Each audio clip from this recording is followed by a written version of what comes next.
What would you do if the world suddenly decided you were a threat just because of your last name? Meet Rizwan Khan. He's a man with a heart of gold, a brilliant mind, and a simple promise to the woman he loves. But after the tragic events of 9/11, his life in America is shattered.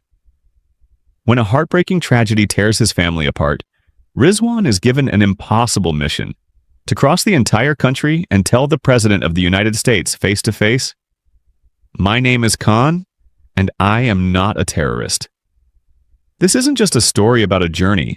It's a powerful look at prejudice, the strength of the human spirit, and a love that refuses to give up. You're going to want to stick around until the very end to see how one man's innocence managed to change the hearts of an entire nation. This is the incredible summary of My Name is Khan. Let's dive in. Our film begins in San Francisco with Rizwan Khan, who is documenting the movements of the President of the United States and his visitation stops. He heads to the airport and books a ticket to Washington, but he is subjected to a body search simply because he was reading a surah from the Quran. After they finish searching him, the officer asks about the reason for his trip to Washington, and Khan replies that he has a message he wants to deliver to the president. That his name is Khan, and he is not a terrorist. Because the search took a long time, he misses his flight and is forced to take a bus. He begins writing in his diary to his beloved wife, Mandira, telling her that he will fulfill his promise to her and meet the president soon. We then start to learn his story from when he was a small child, facing constant trouble because people bullied him for suffering from Asperger syndrome, a form of autism. His mother was determined to educate him, but he couldn't continue in school due to the bullying, so she sent him to a private tutor named Wadia to teach him everything. His high level of intelligence became apparent when he invented a method to drain water flooding his teacher's house. Later, he began helping his mother by repairing all the broken appliances in their home. However, because his mother was so focused on him, she neglected his younger brother who, upon turning 18, received a scholarship to study in America, moved there, settled down, and got married. After some time, their mother passes away, and Khan travels to live with his brother, Zakir. There, he meets Hasina, his sister-in-law, who is studying psychology. She was the first person to truly understand Khan's condition and understood the things that frightened him the most, such as new places, strangers, the color yellow, and loud noises. She was able to treat his fear of new places by having him view them through a camera screen first. His brother helps him by employing him in the same company as a sales representative for beauty products. He begins visiting beauty salons to demonstrate his products until he meets Mandira, who works at a salon called Karma. He gets to know her, falls for her, and learns that she has a son and that her husband had abandoned and divorced her. He asks her to marry him, but she refuses. He continues to ask until she agrees on the condition that he shows her a place in San Francisco she has never seen before. Khan tries to show her new places, but fails because she knows every location he suggests.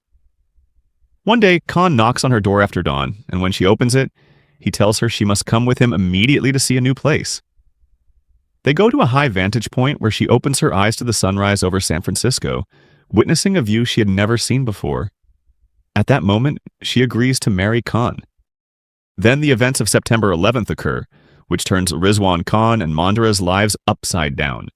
Prejudice against Muslims rises sharply, violence spreads across the states, and bullying against Hasina increases due to her hijab, forcing her to remove it. Mandira's son, Sam, loses his only friend, whose father died covering the news in Afghanistan. The bullying against Sam at school escalates to the point where he is beaten by his classmates, resulting in his death.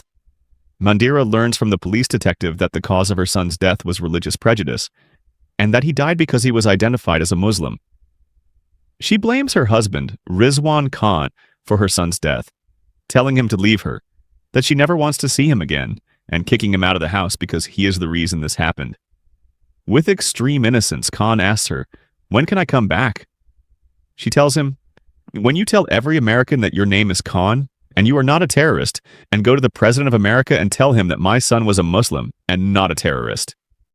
Khan begins his journey to meet the President of the United States. He tries to earn money by repairing cars on the road and meets various people during his travels, including Mama Jenny and her son Joel, who live in a small town of only 204 people. He lives with them for a while before moving on to Los Angeles because the president has a visit scheduled at a university campus there. He manages to arrive 3 days before the visit. One day, while praying in a mosque, he hears a sermon by a Dr. Faisal Rahman, a speech full of racism against non-Muslims.